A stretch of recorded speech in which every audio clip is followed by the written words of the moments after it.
Hello வணக்கம். இன்றைக்கி நம்ம சேனலில் என்ன பார்க்க போகிறோன்னா, ஒரு கிராமத்து ஸ்டைலில் கார சட்னி எப்படி செய்யலாம் அப்படின்னு தான் பார்க்க போகிறோம். அதுக்கு தேவையான பொருட்கள் பார்த்துக்கிட்டிங்கன்னா, ஒரு 6லேருந்து 7 வரமிளகாய், ஒரு பெரிய வெங்காயம், கொஞ்சம் பூண்டு, இந்த பாருங்க, ஒரு சின்னதாக ஒரு 2 பீஸ் அளவுக்கு புளி இத்தினோண்டு இருந்தால் போதும். இதை வச்சு எப்படி டேஸ்ட்டாக கார சட்னி செய்யலாம் அப்படின்னு தான் பார்க்க போகிறோம். ஒரு மிக்ஸி ஜாரில் இந்த சின்ன துண்டு புளியை சேர்த்துக்கிட்டேன், வரமிளகாய்,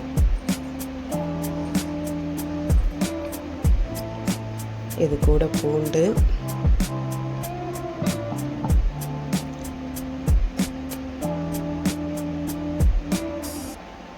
ஒரு கைப்பிடி அளவுக்கு கூட எடுத்துக்கலாம். இது கூட வெங்காயம்,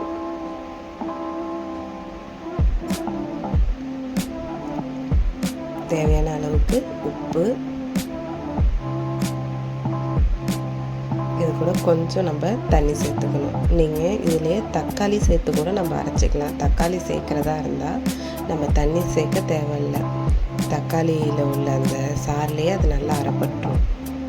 இப்போ நான் கொஞ்சமாக தண்ணி சேர்த்து தான் அரைக்கிறேன். நான் இன்றைக்கி தக்காளி போடல. இப்போ பாருங்க, இந்த அளவுக்கு கொஞ்சம் நைஸாக அரைப்பட்டு வரணும். பாருங்கள், சூப்பராக ரெடி ஆகிடுச்சு. பாருங்கள், இது அப்படியே ஒரு கிண்ணத்துக்கு நம்ம மாற்றிக்க வேண்டியதுதான். கலர் பார்க்குறதுக்கு எப்படி சூப்பராக இருக்குது பாருங்கள். இப்போ நம்ம இதில் உப்புலாம் செக் பண்ணிக்க வேண்டியதுதான். உப்பு நம்மளுக்கு கம்மியாக இருந்தால் கூட சால்ட்டு சேர்த்துக்கலாம். இப்போ தாளிக்கிறத பார்த்துடலாம். கடாய் சூடானதும் அதில் கொஞ்சம் எண்ணெய், இது கூட 1 ஸ்பூன் அளவுக்கு நான் கடுகு சேர்க்குறேன். உளுத்தம் பருப்பு சேர்த்து தான் தாளிச்சிருக்கேன். இப்போ பாருங்கள், இதை அப்படியே நம்ம சட்னி கூட சேர்த்துடலாம். பாருங்கள், எவ்வளோ சூப்பராக இருக்குது பாருங்கள். பார்க்கவே கம்மன்னு சூப்பராக சட்னி ரெடி ஆகிடுச்சு. இந்த மாதிரி சட்னி இருந்துச்சுன்னா 10 இட்லி கூட நம்ம சாப்பிடலாம். அந்த அளவுக்கு டேஸ்ட்டு சூப்பராக இருக்கும். அதுவும் கார சட்னினா சொல்ல வேணாம், அவ்வளோ டேஸ்ட்டாக இருக்கும். இட்லி தோசைக்கெல்லாம் இந்த சட்னி அவ்வளோ சூப்பராக இருக்கும். இந்த சட்னி எனக்கு பிடிக்காது அப்படின்னு சொல்கிற ஆளே கிடையாது. எல்லாருக்குமே இந்த சட்னினா ரொம்ப பிடிக்கும்.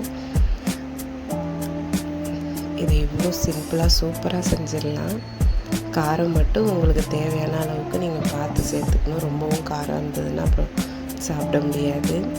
காரம் மட்டும் பார்த்து சேர்த்துக்கணும், அவ்வளோதான். மற்றபடி இதில் உள்ள மாதிரியே அளவுலாம் சேர்த்துக்கிட்டிங்கன்னா நீங்களும் ஒரு சூப்பரான ஒரு சட்னியை ரெடி பண்ணிடலாம். ஒரு சுவையான சட்னி ரெடி பண்ணலாம். வீடியோ பிடிச்சிருந்ததுன்னா லைக் பண்ணுங்கள், ஷேர் பண்ணுங்கள்.